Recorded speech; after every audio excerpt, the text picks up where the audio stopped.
Hello and welcome to the Vector Garden YouTube channel. My name is Monika, and in this video we're going to take a look at text objects.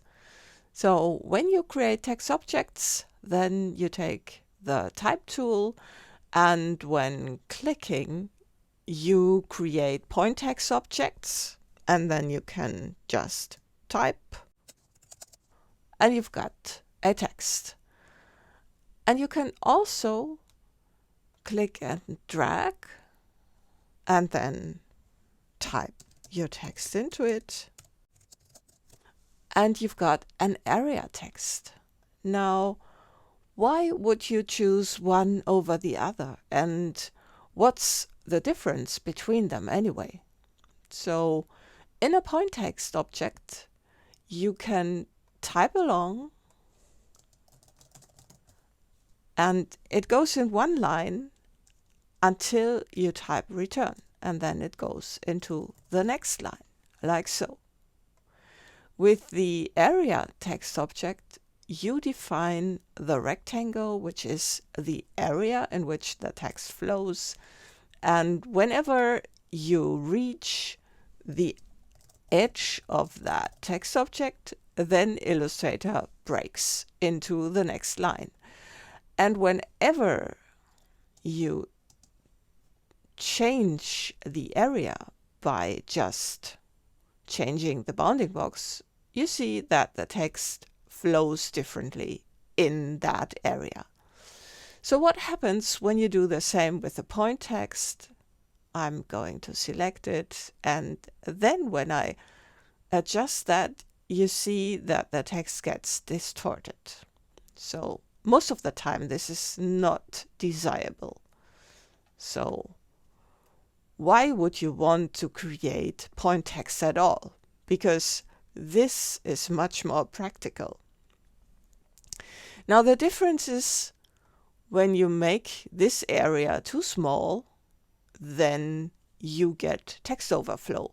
And you see there's that red plus symbol in its box.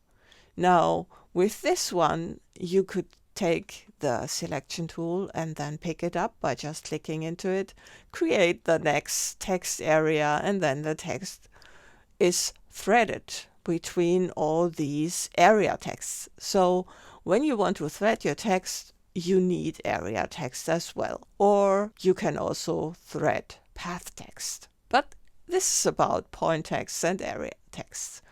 So still, why would you want the point text? Now imagine you've got a situation like this one. So you've got this map, and then there are these text objects, and I have created them as area text. And you can see that with these boxes. This is the inbox and this is the outbox, and they show that this is an area text. Now if you decide later on that all these texts should be slightly larger, or maybe a different font, so let's make them larger. So I'm opening the character panel, and then let's make this text larger. And you see all these texts are now overset text. And it would be kind of tedious to make all these text objects larger so the text would fill in them. So let's revert that. And I'm going to use the history panel to revert that. So let's go here in these are the changing of type style. So I made them larger like this. This is okay. And now I want to convert them. So when you want to convert a single text object, then I'm going to select this one. You see there's this widget, and you can double click it, and the text is now an area text. So when you select multiple text objects, you see there's this one, and you can also double click it, but you can also go to type, convert to point type.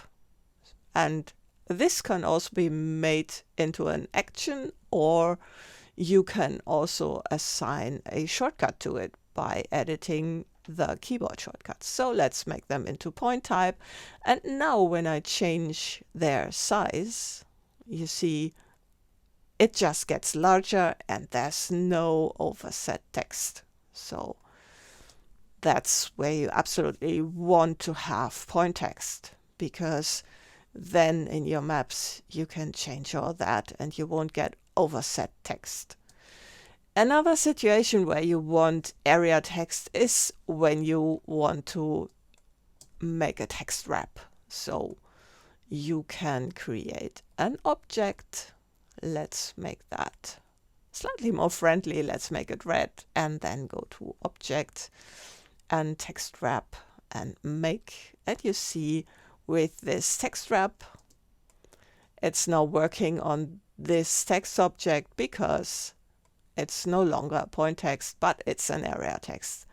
You can double click here again, and then it's a point text again. And when I now move it here, you see this does not work. So another situation where you absolutely need area text for it to work.